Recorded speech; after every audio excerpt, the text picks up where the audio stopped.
You now know in order for three-dimensional transforms to work, the elements need a perspective from which to transform. The perspective for each element can be thought of as a vanishing point. It's similar to what you would see when you make a three-dimensional drawing. Perspective of an element can be set in two different ways. One way includes using the perspective value within the transform property on individual elements, while the other includes using the perspective property on the parent element residing over child elements that are being transformed. Using the perspective value within the transform property works great for transforming one element from a single unique perspective. But when you want to transform a group of elements all within the same perspective, think of them as having a shared vanishing point, then you need to apply the perspective property to the parent element. I'll show you what this looks like in this exercise.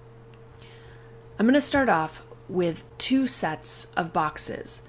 We'll be applying the perspective function passed on as a value of the transform property, and then we'll actually be using the perspective property. The file that I'm going to be working on is a little bit more complex than what we have, but I think you'll get the hang of it. Inside my body, I have a div called wrap. It wraps around the first three boxes. So inside of that div, I have an H2.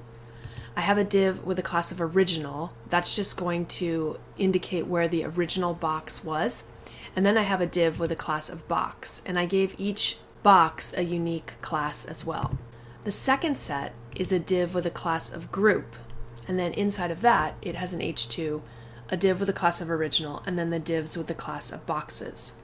Here's the CSS that I currently have. I have some formatting on the body, I have some formatting for my H2. On the wrap, I have margin, a border bottom, a width of 90%, and a text align center. On the group element, I'm just using text align center. And on the original, I'm specifying the style that I want to style the gray box that sits behind the colored boxes. We can't see that right now, but when we move these, we will be able to see it.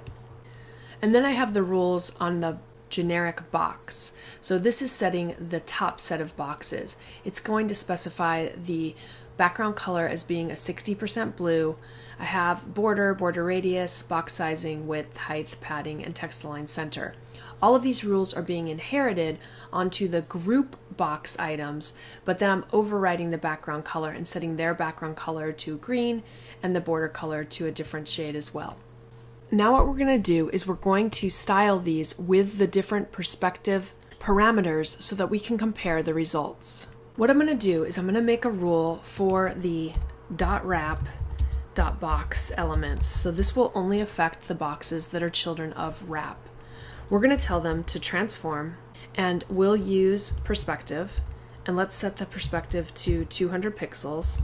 And then I'm using the shorthand notation, and I'm going to tell them to rotate around the x-axis, and we'll just rotate them 45 degrees. So if we save now and we refresh in the browser, you can see that all of these boxes are laying down in the same way. So what we're seeing here is these three elements are all transformed using their individual perspectives, and we're accomplishing that by using the perspective value setting. Now what we're going to do is on the grouped items, we're going to change things up a little bit, and I'm going to be using the perspective property. Now the perspective property is not applied to the box elements, it's actually applied to the parent element. So I'm going to come up to the group selector that I've already made, and I'm going to add the perspective property, and I'll pass in 200 pixels. Now if we save right now and we refresh, nothing is going to happen to these bottom set of boxes, and that's because the perspective property by itself doesn't do anything. But now if we come down to the group.box rule that we have, and we use our transform property, and again we're just going to use rotate x, and we'll use the same values, 45 degrees.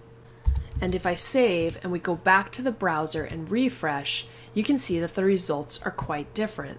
What's happening here is these three boxes are being transformed using the same perspective. And so as you can see, the boxes that are on the right and the left have different angles and different amounts of perspective that's being applied, just like they would in real life, the box 2, which is in the middle, is going to have a less amount of perspective. So this is more like a real life type of perspective.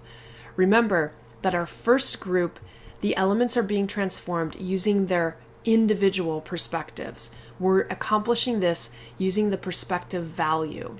The second set of boxes are being transformed using the same perspective. So we're using the perspective property on their parent element to be able to accomplish this. It's a subtle nuance, but sometimes you'll want all of the children element to be using the same perspective as a reference point. You can accomplish that by putting the perspective property on the parent element and then transforming the elements uniquely.